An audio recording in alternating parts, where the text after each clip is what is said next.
Hello everyone, कैसे हो आप सब। मैं हूं गौरव काबरा। एक बार फिर से आप सबका बहुत बहुत स्वागत है हमारे यूट्यूब चैनल पे। इंपॉर्टेंट वीडियो है हर उस बच्चे के लिए है जिसने जून 24 में एग्जाम दिया था, हमारे यहाँ एनरोल्ड थे या फिर यूट्यूब से जुड़े हुए थे, तो आपके लिए डेफिनेटली है। और दिसंबर वालों आपके लिए तो है ही है। इस वीडियो में मैं आपकी परीक्षा छोड़िए खुद की परीक्षा देने जा रहा हूं। मैं आपको बताने जा रहा हूं कि एग्जाम से पहले जो मैं इतना बोलता था कि भाई पढ़ाई करो अच्छी बात है, लेकिन स्ट्रैटेजी बनाओ, स्ट्रैटेजी बनाओ, स्ट्रैटेजी बनाओ। आज उसी स्ट्रैटेजी के हम लोग बाल की खाल निकालेंगे, यानी उसका रिव्यू करेंगे। आज हम जानेंगे कि गौरव भैया जो इतना चिल्ला चिल्ला के बोल रहे थे स्ट्रैटेजी बना के जाओ, ये नंबर इतना क्वेश्चन, ये नंबर इतना क्वेश्चन, इस चैप्टर से इस मार्क्स के लिए, इतना आपने जो पहले से प्रेडिक्ट कर दिया था, वो प्रेडिक्शंस कहां खड़ी होती हैं और क्या वो दिसंबर के लिए लागू होंगी कि नहीं होंगी, हमें कैसे प्रिपेयर करना है। और जिन्होंने एग्जाम दिया है वो भी तो जानना चाहेंगे कि भैया आपकी गाइडेंस के अंदर हम एग्जीक्यूशन अच्छे से कर पाए नहीं कर पाए, उन सारी चीजों पे चर्चा होनी चाहिए।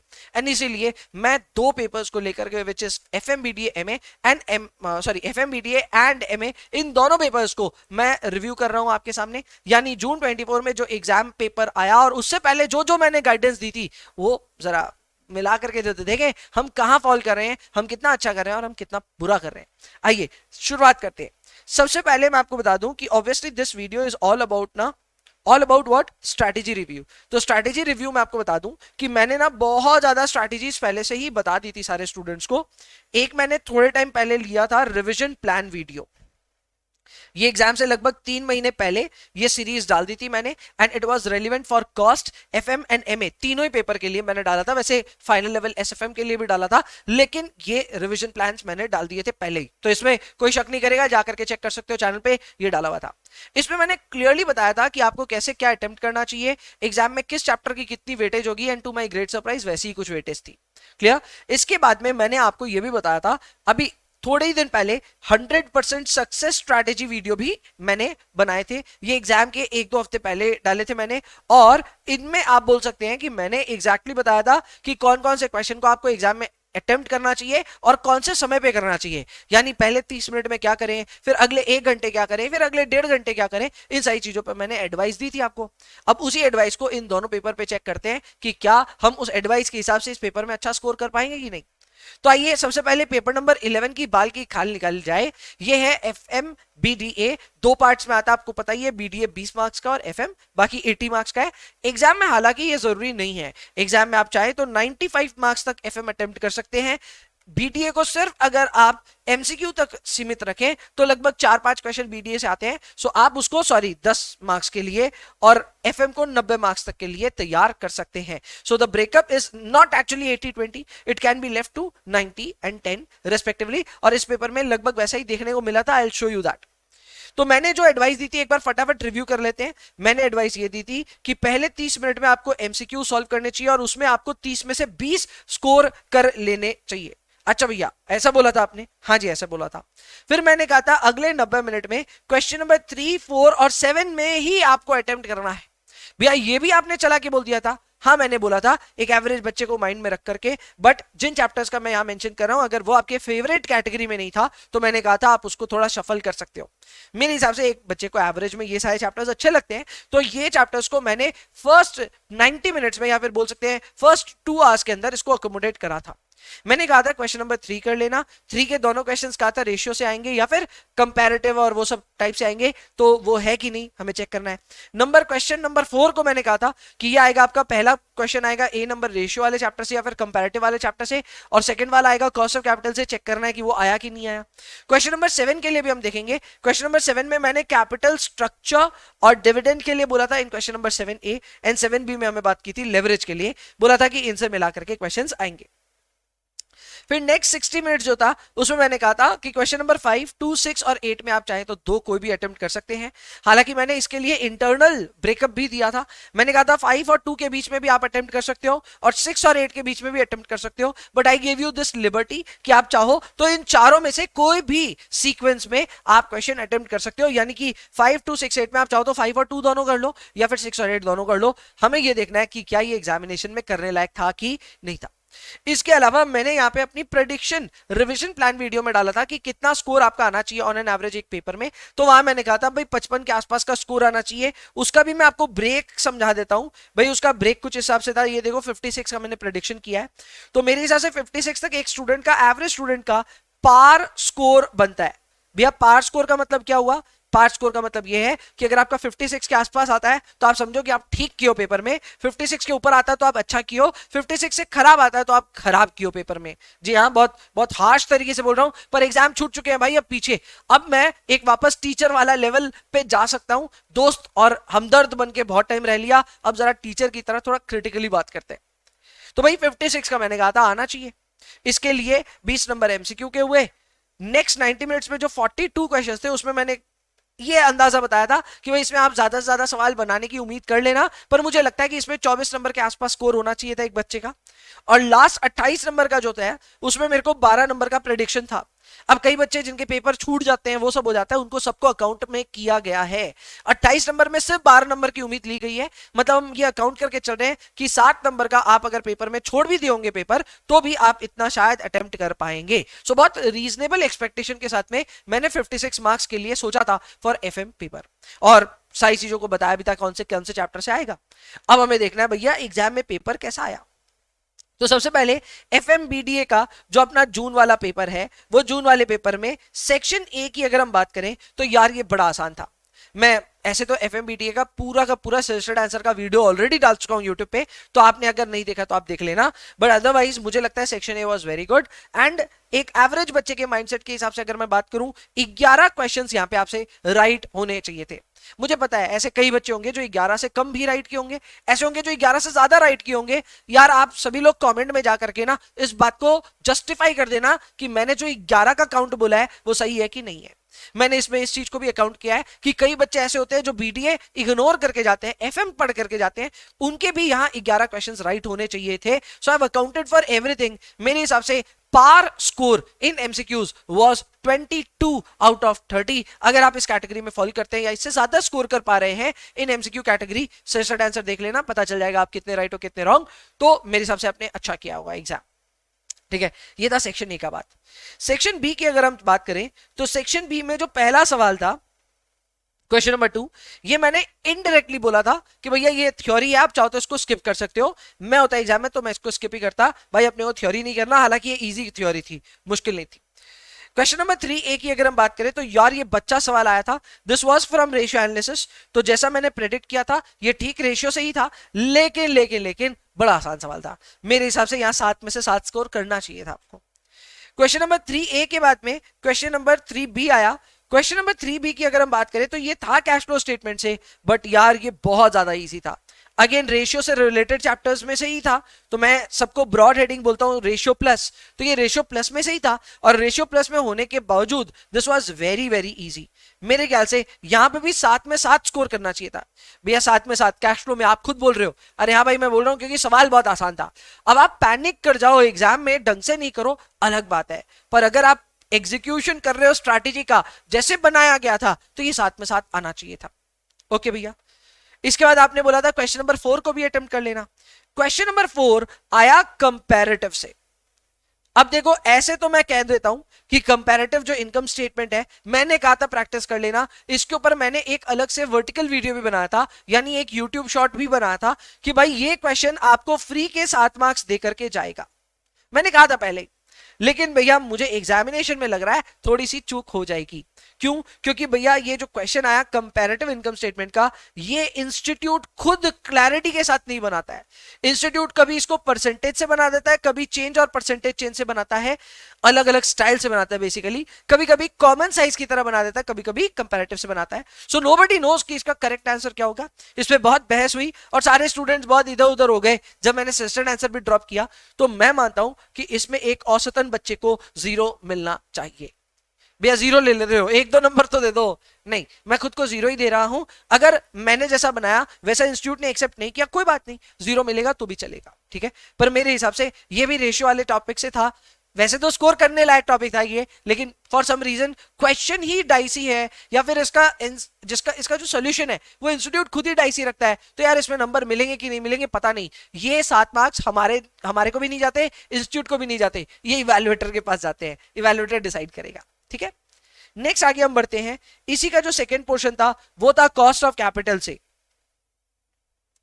कॉस्ट ऑफ कैपिटल से था, एंड ये भाई अपने सारे जितने टीचर्स है ना जो पढ़ाते हैं एफएम, सबके स्टडी मैट में ये क्वेश्चन रहा होगा। क्या बात करो भैया, इतने दावे के साथ कह रहे हो? एकदम दावे के साथ कह रहा हूं, मेरे हिसाब से ये सारे टीचर्स के स्टडी मैट में रहा होगा, तो उस लिहाज से एग्जैक्ट सेम नंबर्स के साथ रहा होगा ये, और बता देता हूं उस लिहाज से यहां 7 में से 7 स्कोर करना चाहिए था आपको। फिर भी मैं 2 मार्क्स काटूंगा कि इधर उधर आपने कुछ गलती कर दी होगी, क्योंकि है थोड़ा सा इस सवाल में मैथमेटिक्स इन्वॉल्व, कैलकुलेशंस इन्वॉल्व है, थोड़ा बहुत इधर उधर किया होगा, तो भी 5 नंबर मिलने चाहिए थे, नहीं मिले तो आपने गलती करी है। ये 2 क्वेश्चंस मैंने कहे थे अटेम्प्ट करने को। इसके अलावा मैंने कहा था क्वेश्चन नंबर 7 आप कर लेना। क्वेश्चन नंबर 7 में 7A जो आया, ये आया रेशियो चैप्टर से। मैंने आपको कहा था रेशियो, सॉरी ये आया था डिविडेंड चैप्टर से। मैंने कहा था डिविडेंड से आएगा या फिर कैपिटल स्ट्रक्चर से आएगा, करेक्ट? ये आ गया डिविडेंड से। और सही मायने में बताऊं तो ये सवाल था इजी, लेकिन पहले देखा हुआ नहीं था इस तरह के सवालों को, तो ये थोड़ा सा अलग था, थोड़ा सा कॉम्प्लिकेटेड था, और इसमें एक आंसर नेगेटिव में आ जा रहा था, इसकी वजह से बच्चे कंफ्यूज हुए होंगे। फिर भी यहां पे मुझे लगता है कि 7 में से 4 नंबर तो आपको उठाने चाहिए थे ऑन एन एवरेज, और 4 नंबर अगर आपने उठाए होंगे या उससे ज्यादा उठा रहे हो तो अच्छी बात है। फिर आता है इसी का B number portion, which I think was very very easy. आप इसे लेवरेज चैप्टर से भी कह सकते हैं या फिर कैपिटल स्ट्रक्चर में भी डाल सकते हैं, कहीं में भी डालिए, ये था बड़ा आसान, एंड इसमें भी गलती नहीं होनी चाहिए थी। एक गलती मैंने ही सजेस्टेड आंसर में कर दी, तो मैं इसमें 5 से ज्यादा खुद को नहीं दे सकता। मैंने गलती क्या करी, मैंने फाइनेंशियल लेवरेज को फॉर्मूला लगा दिया EBIT by EBT, which is not incorrect, पर मैं खुद ही PD भूल गया था ट्रीटमेंट करना। तो ऑन एन एवरेज मैं एक बच्चे के लिए भी ये सोचता हूं कि बच्चे का भी गलती है, हो सकता है। यही रीजन है कि क्यों हम पेपर सॉल्व करते हैं खुद से, क्योंकि यार हमें भी पता चलता है एग्जाम में क्या होता है। एक टीचर के पॉइंट ऑफ व्यू से तो मैं इसमें 7 में 7 देता खुद को, लेकिन एक स्टूडेंट के पॉइंट ऑफ व्यू से जब मैं सोच रहा हूं, मुझे लगता है इसमें गलती हो सकती है, क्योंकि PD वाले में ये जो फॉर्मूला होता है वो हो जाता है EBIT by EBIT minus interest minus PD divided by 1 minus T। ये वाला फॉर्मूला लगाना चाहिए था, मैं खुद ही नहीं लगाया, तो मैं कैसे उम्मीद करूं एक बच्चे ने लगाया होगा, एक एवरेज बच्चे ने लगाया होगा। मैं जानता हूं आप इंटेलिजेंट हो, पर एवरेज बच्चे ने शायद नहीं लगाया होगा, तो 5 नंबर इधर भी मैं काटूंगा खुद के। तो आइए रिव्यू करते हैं कि हमने जो खुद के लिए प्लान किया था, क्या हम वैसा स्कोर कर पा रहे थे क्या? तो भाई हमने खुद के लिए प्लान किया था कि हम क्वेश्चन नंबर 3 को अटेम्प्ट करेंगे, तो 3 में मैंने 7 और 7 दोनों जगह खुद को दिया। फिर 4 में A में मैंने खुद को 0 दिया, 4B में मैंने खुद को कितने दिए थे, 5 नंबर दिए थे, डिविडेंड वाले में खुद को 4 नंबर दिए, और लेवरेज में भी खुद को 5 दिए।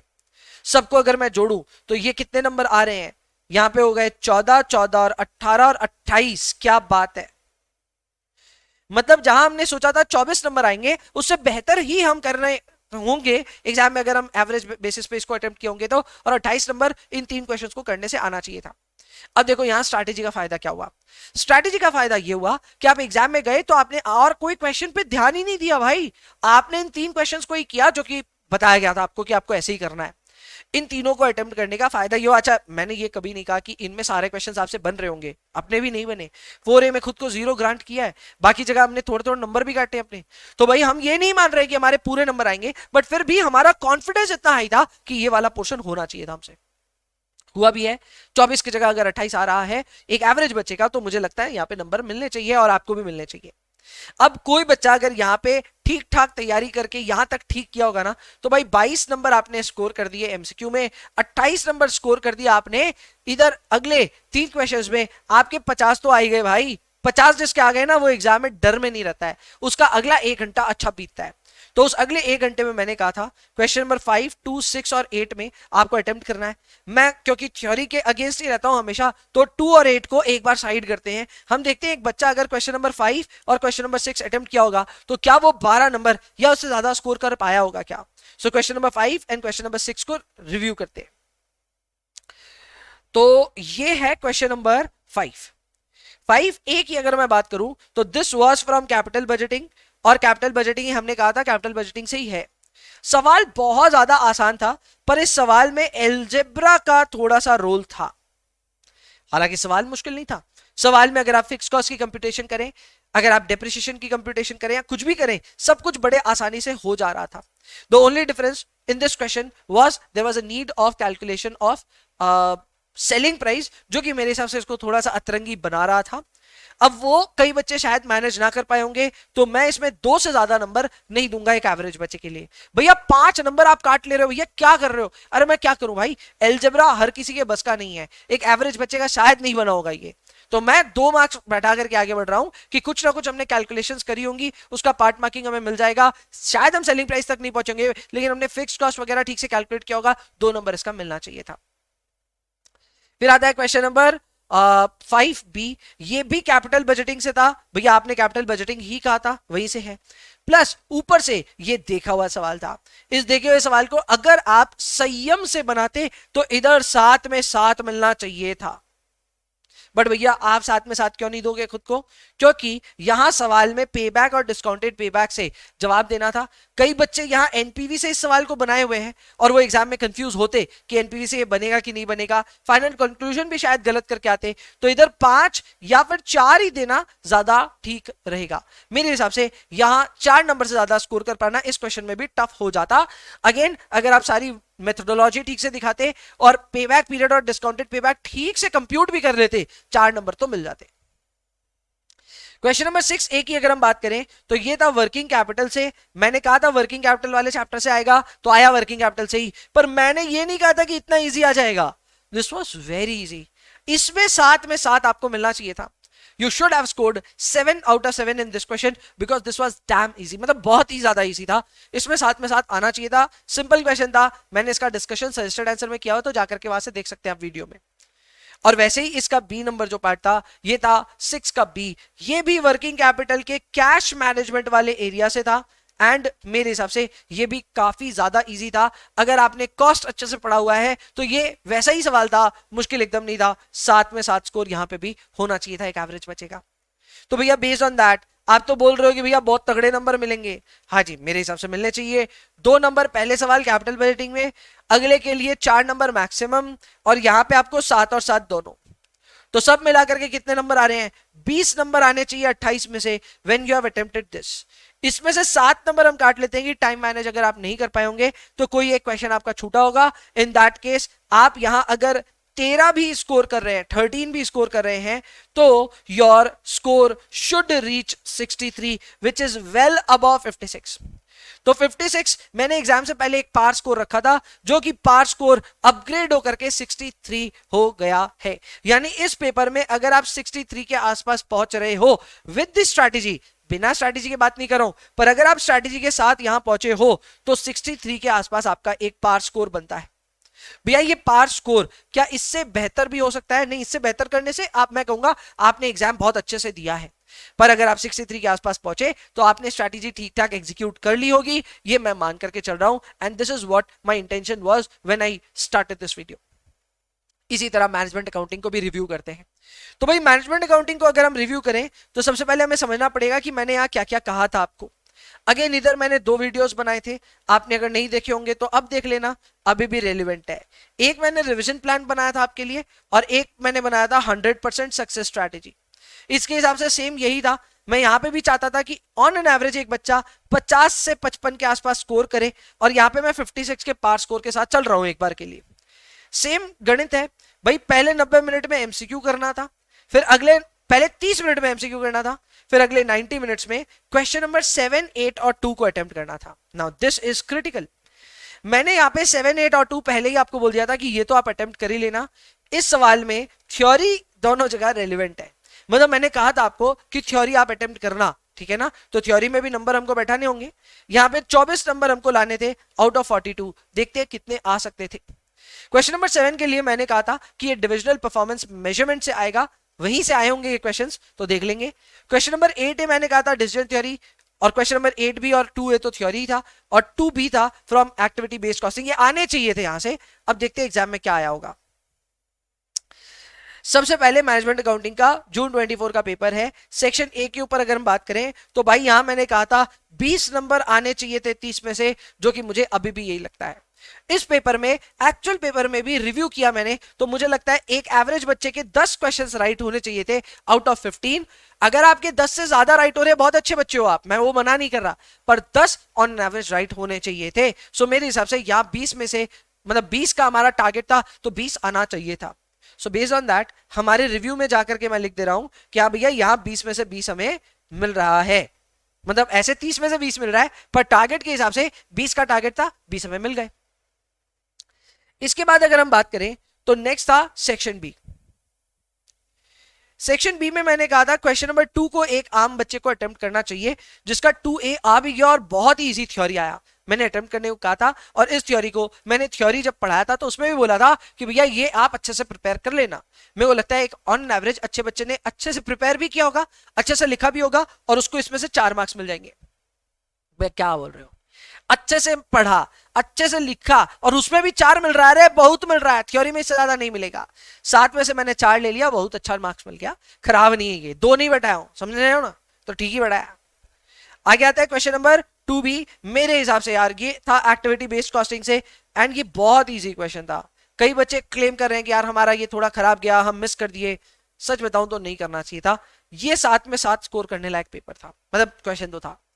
अगर आप इसमें 7 में 7 स्कोर नहीं कर पा रहे हो, आपको इसका रिफ्लेक्शन एग्जाम में देखने को मिलेगा। इसका एक्चुअल जब रिजल्ट आएगा तब आपको पता चलेगा कि ये कितना दुख देके गया ये एक सवाल। मुझे पता है, मैंने ऑलरेडी इसके ऊपर में ना बात रखी है। एक्चुअली ये वो क्वेश्चन है जिसकी कुछ झलक सजेस्टेड आंसर की मैंने ना अपने ग्रुप में डाल दी, टेलीग्राम ग्रुप में। जस्ट इन केस आपने वो ज्वाइन नहीं किया है, नीचे डिस्क्रिप्शन में लिंक है, जाकर के ज्वाइन कर लो।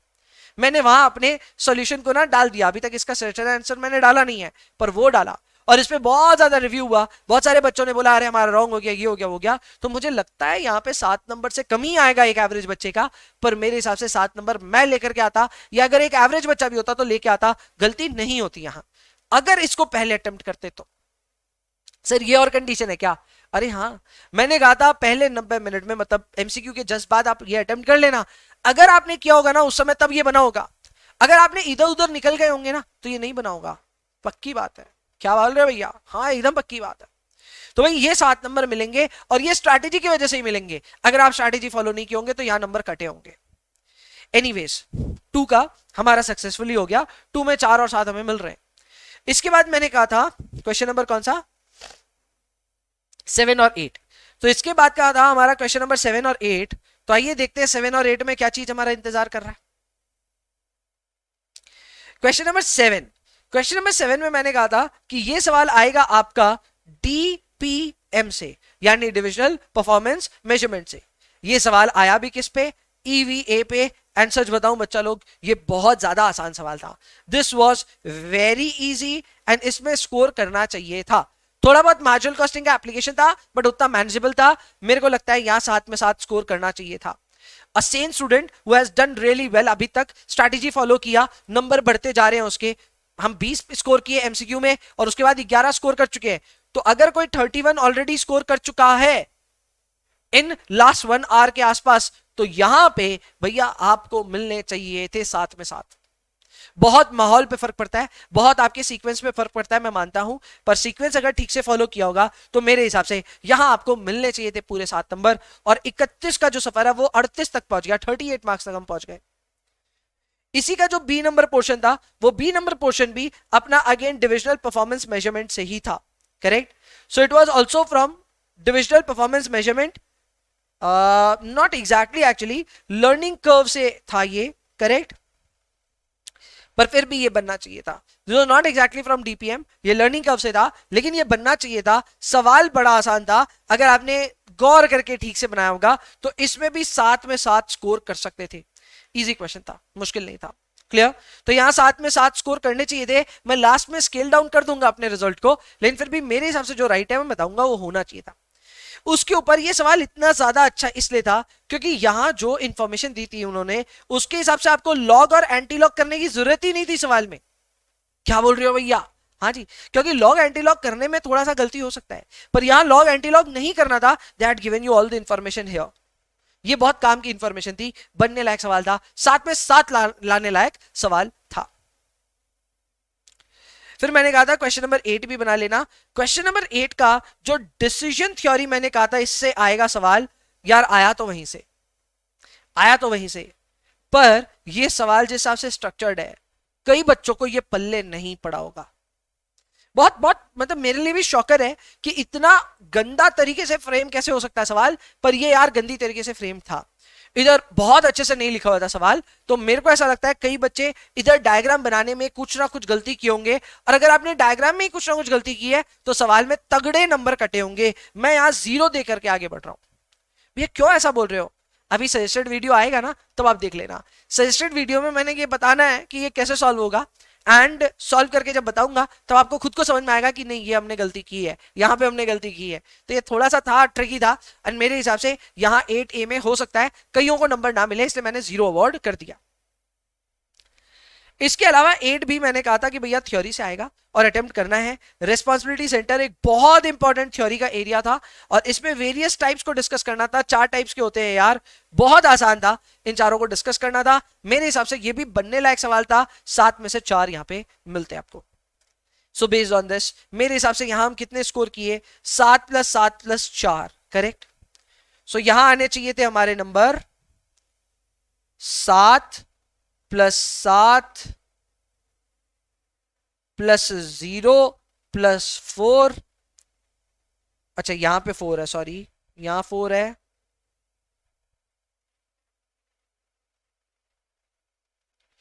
जस्ट अ मिनट, यहां 4, यहां 7 आ रहे थे। क्वेश्चन नंबर 8 में यहां 0, यहां पे 4 और यहां पे 7 और 7, परफेक्ट।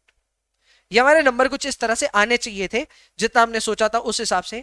तो उस हिसाब से यहां नंबर आ रहे हैं भैया 29, मतलब आउट ऑफ 24 यहां तो 29 जैसा स्कोर आ रहा है। सो अगेन ये भी अच्छा किया, जो मैंने सोचा था एक एवरेज बच्चा करेगा उससे बेहतर ही किया होगा। स्केल डाउन अगर हम कर भी दें 5 मार्क्स का या कहीं भी पेनल्टी लगा दें तो भी 24 के आसपास हम पहुंचते हैं, which I believe was a good score. Pass score तो था, तो 24 ही लेकर के आगे बढ़ेंगे।